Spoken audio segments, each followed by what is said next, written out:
Welcome to Rebel Chaser. My name is Gail, and I've got a video for you from Judge Stevens.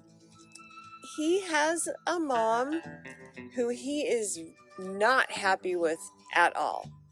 I'll let you guys watch. Laban, how do you pronounce your last name? Goalie? Golee. It's Goeloe. Yes. So the first, Yeah. yeah, I'll be, you've got Lee, and okay, that can, I guess that can happen. What are we going to do here? It's an initial appearance today, and you are, as you probably know, you're charged with aggravated assault Yes, sir. causing serious bodily injury Yes, sir. after someone fell off the hood of your car My son. while you were driving the car, apparently. And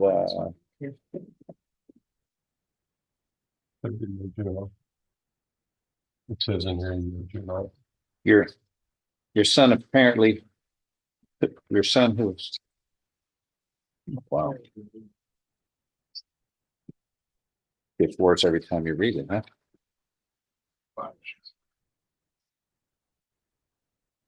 Your son, who is nonverbal and autistic, jumps on the hood of your car as you were driving away, fell off, you rolled over him, Yes. and he sustained serious bodily injuries. Where is he now? He's a. Where? Mhm. How are we doing that? She's not supposed to have any contact with any victims. You know that. Yeah, that's surely she was told that. Well, I know this is a. No, Judge. wait till you, no, let the judge talk. yeah. I mean, the rules are the rules. I mean, but we're going to not follow the rules. We're going to have some special orders in play. So the first bond rule is don't have any contact with the victim. I know this is the son, but she is the defendant of the son being seriously injured, who she drives over her son. And we got some problems here. Why hadn't that been addressed? Judge, I'm not sure why that hadn't been addressed. This is an unusual situation. I know. It's actually her home. She lives there with some other family members, not just she and the. I know, but we got to work this thing out. This is a half a year old. Can I speak?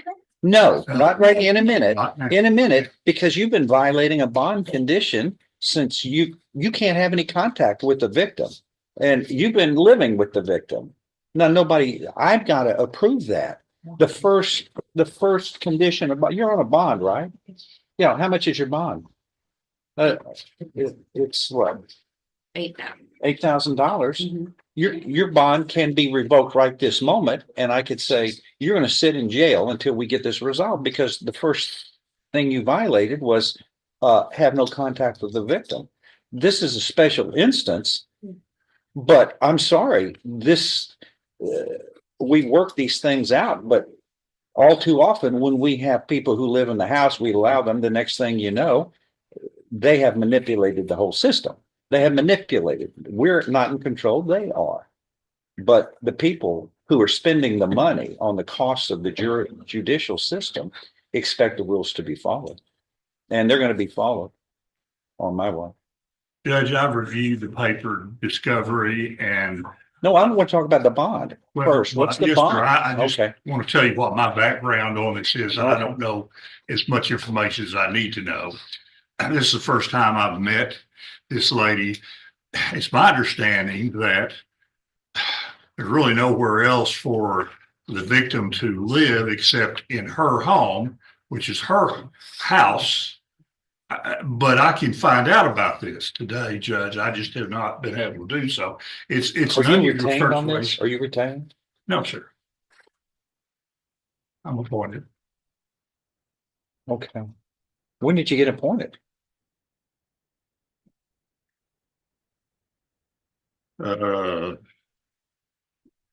The first I show on here is What does that show? 12/4/2024. I don't know when I was appointed, but that's the first resetting I have received. I want to know when the appointment was made. Well, Let me see. I imagine it was when she was arrested, but I don't think. A half a year ago and nobody's met? Yeah. Yes. CPA. That's disturbing. No, unless the judge asks you a question.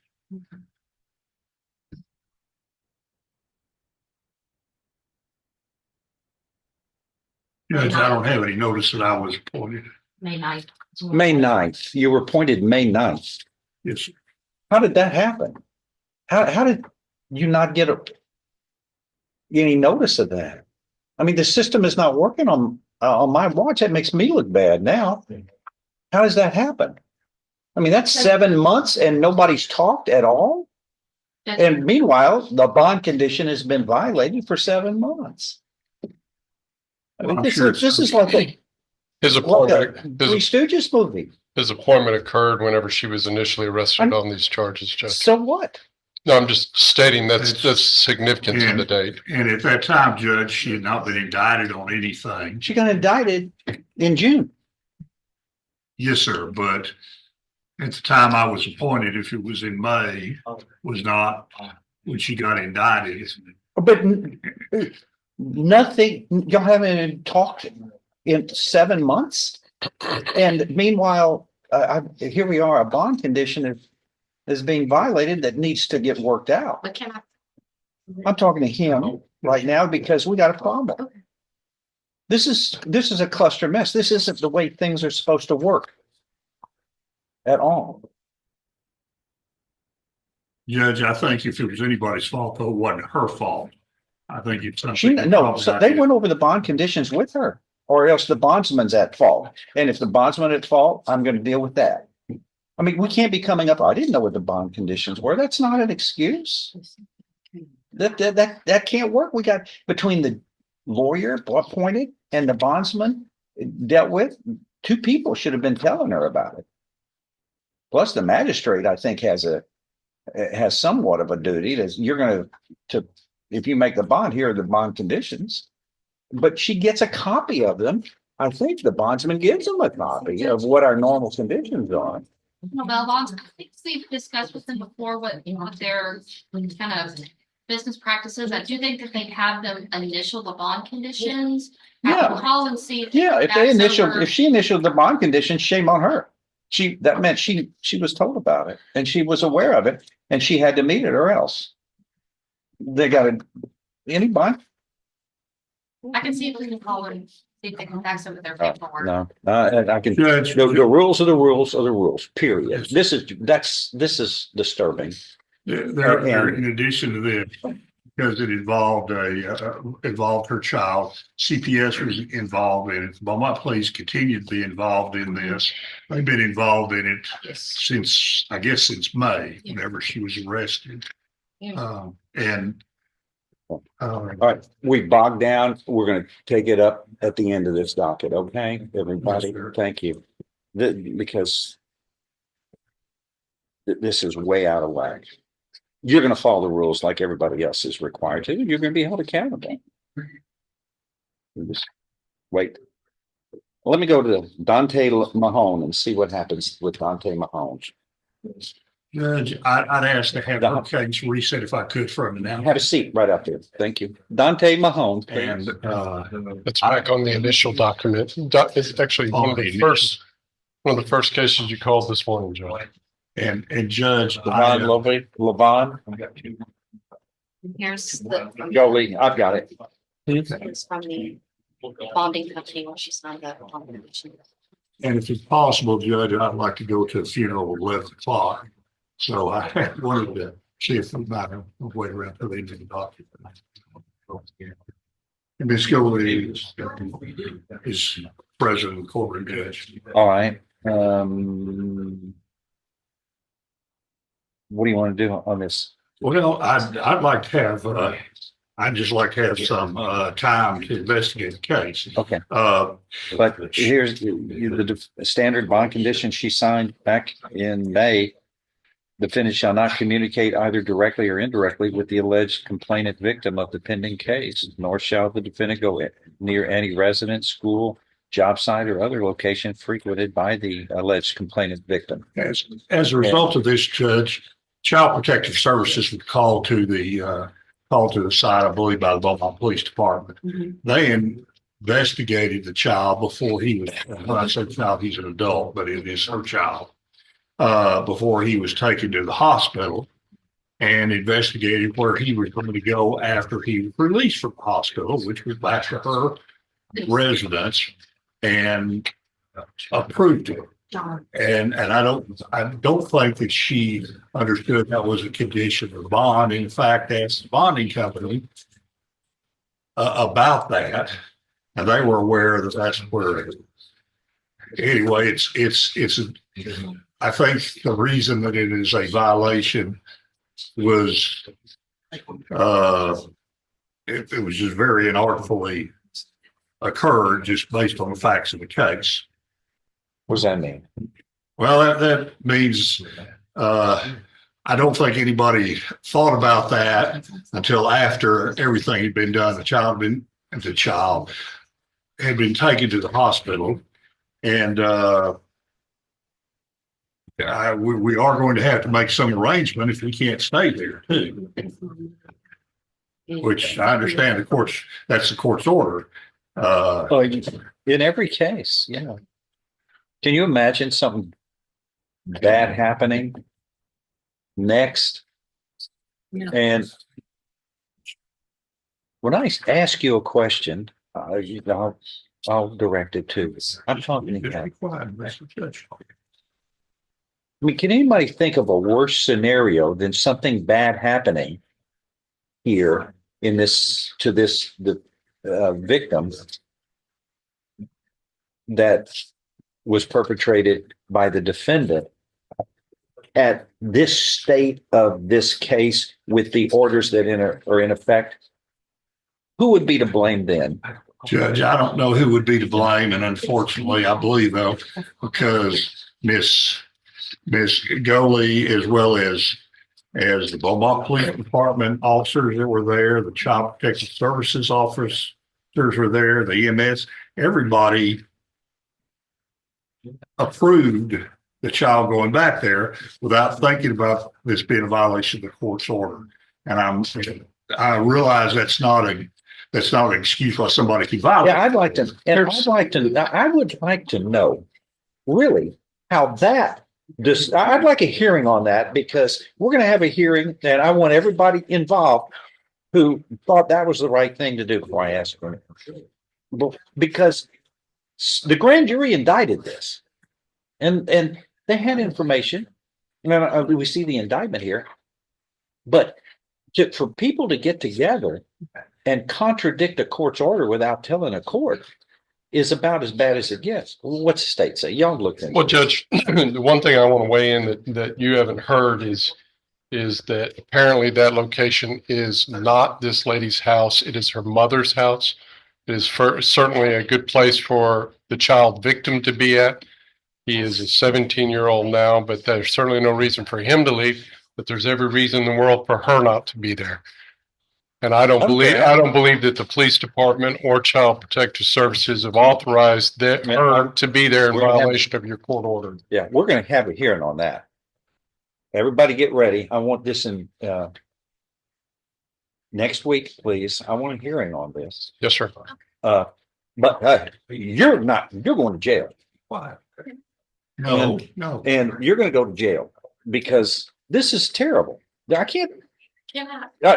And you like to interrupt everybody, don't you? Yeah, that's what you do. We learned that in kindergarten not to do that.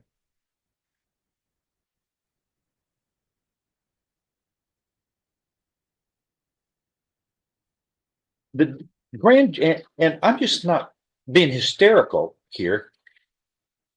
Reading this indictment, it says you intentionally, knowingly, or recklessly cause serious bodily injury to Braylon Sevowitz, which is your son. Is that correct? Yeah. By driving you were driving a motor vehicle while he was on the hood. Then you drove over him after he fell off the hood, and you used or exhibited a deadly weapon, namely a motor vehicle that in the manner of its use and intended use was capable of causing serious bodily injury or death. And that's what the grand jury indicted you.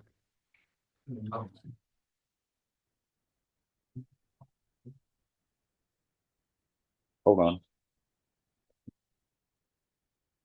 According to the probable cause affidavit, you told the police your son jumped on the hood of your vehicle and that you began to drive away with him still on the hood. At some point, while driving on Gill toward your residence, your son jumped off the hood and she ran completely over him, causing him to go underneath the entire length of her vehicle, which caused him to sustain serious bodily injuries. Due to the fact that the defendant, states in the probable cause, were reckless in driving a motor vehicle with her nonverbal autistic son on the hood of the vehicle, which resulted in a serious bodily injury to the child, she was arrested for the charge. Okay. And the grand jury reviewed it and then decided that's the way it should be. But this is one of these situations where I can understand we've got an autistic child. The mother is charged with a crime. This has to be dealt with delicately and deliberately. But the rules, the standard bond conditions were put in place for good reasons. And here's the deal. I'm just finding out right now that that's been violated for months. I don't like it. But Yes, sir. now everybody knows about it. The defense condition is everybody knows about it. Well, we're going to have a hearing next week on this, and I want everybody involved who's part of this, who has been aware that bond conditions were being violated, and nobody took an affirmative duty to do the right thing, and that is alert the court so that the courts can bond conditions have effect rather than or being blatantly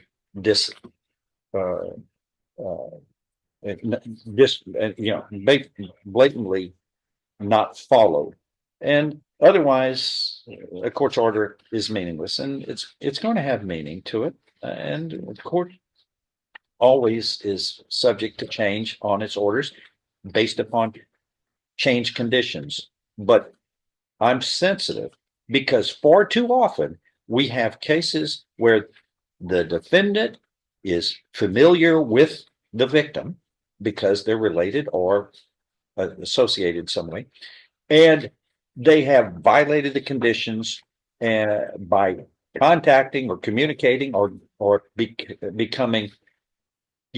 I hear another word from you without me asking you. I'm listening to you grunt now. I'm not. I promise to God. Okay, be quiet. Be quiet. Okay. Wow. Wait, I'm scolding you like a kindergarten teacher scolding a child. My goodness, over and over. But everybody knows what the rules are, and nobody, not everybody, but folks are aware of the rules, and then did not alert, which everyone has an affirmative duty to alert the court about a violation, or someone or others are going to be held. This because the worst thing can happen is something bad happens, and then who let everybody get together until this got resolved? Who? Me. And nobody's telling me. I'm the one in harm's way now, and I don't think that's fair for any judge. Thousands of cases I'm trying to rectify, but I'm making a big deal about it because it is a big deal, because the worst thing can happen in a situation like this, and then everybody gets held accountable, which it ought to be. But I'm in the line of accountability, and nobody told me about what the facts were. And that's not right. So we're going to have a hearing to find out who knew and why the court wasn't made aware a half a year ago. This is crazy. This is craziness. But you can't have any contact, and you've known it. And bondsman, you signed it. And this is going to be made a part of the record here. And but you're going to jail. You knew better, and dadgummit, it's just not right. I am next. What's the bond condition? What's her bond amount? It's double to 16,000, and you must have a GPS device so I know where you are. But the next time I find contact or a violation of a bond condition, the court's not going to release you, give you an opportunity to be released at all, man. This is, first of all, this is a serious case in the first place. A child was seriously injured, driven over by the mother. Now, and we got to figure out how that all happened and what the circumstances were. But the rules are in place, and that means no contact, even when it's a mother and a child. Sorry, but the grand jury indicted you for this. The probable cause affidavit sets forth clearly a situation that's very disturbing. But we've got to resolve this. If it's going to be a trial, let's get to trial. Then it can't be a real long one. We can move this thing up as soon as possible. But the rules are going to be followed. Yes, Period. sir. And, Okay. and That's again, I don't think that anyone But we'll hear about it. I'm going to knowingly reset it. violated or intentionally violated the court's rules. No, I don't think anyone thought about it under the circumstances. I'm not sure that whether it's CPS intentional, and Beaumont PD knew that was a condition. whether it's intentionally or knowingly, I want to know. If they knew about it, it doesn't have to be intentional. They got a determined duty to do something. If they knew about it, come on. Well, and Your Honor, how many? Can we have that marked as a court's exhibit? Because I believe it's got her signature and the conditions that Your Honor is referred to. The standard bond conditions Yes, sir. that the defendant purportedly signed, along with the Because bonding company on Yes, sir. May 9th of 2024. So the reason why the state wants that is ultimately if it's going to become a swearing match, I certainly want the court's record to be clear that she signed off on that and she would have knowingly not followed those conditions. Thank you, Judge. Thank you. This isn't even close. This is serious. This is very serious. This is even close to being, this could go either way. This is disturbing. Puts everybody involved in the loop here in harm's way. That's the way it happens too often here in this courtroom. People decide the rules aren't going to be the rules, and they're going to do their own rule following. Not that they spoke to one. Period.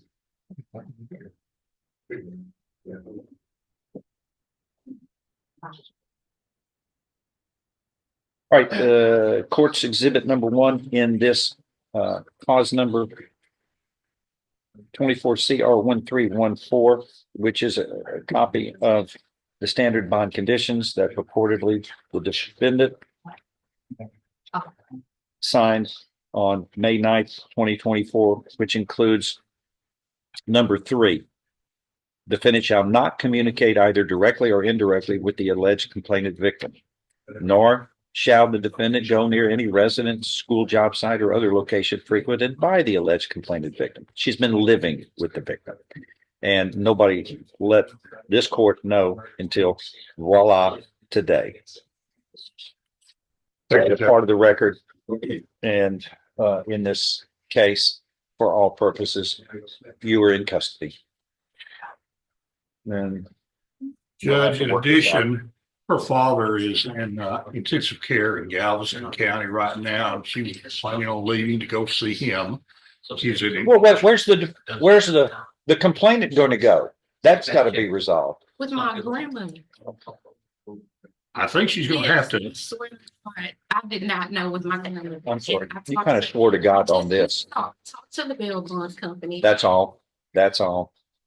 Uh, That's all. You were taken into custody. The court's orders are what they are, ma'am. Here, this is made a part of the record for that case. Thank you.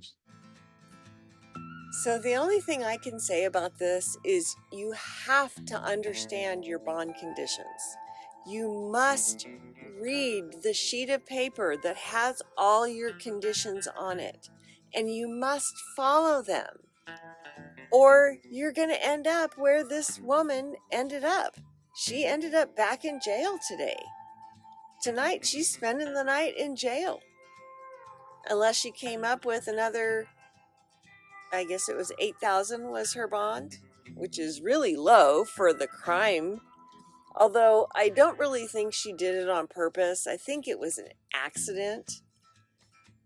But still, you cannot live with the victim in any situation unless you ask the court, hey, we need to be together because I'm his caregiver or whatever. She didn't do any of that. She just ignored it. She probably never even read the condition, so she never even knew that that was a condition. So I believe that she didn't know. I think she was probably just excited to get out of jail, and that's all she was thinking about. She wasn't listening, and she didn't read the conditions that are clearly written on the sheet of paper. So I feel bad for her because I do think it was an accident. I don't think she did it on purpose. Although I don't really understand why she would keep driving with him on the hood. So that, other than maybe she said, I'll go 2 houses. And he fell and she ran him over. Oops. Hate it when that happens. Anyway, I feel bad for her because of where she is tonight. Anyway, thank you guys so much for watching, and I'll see you next time.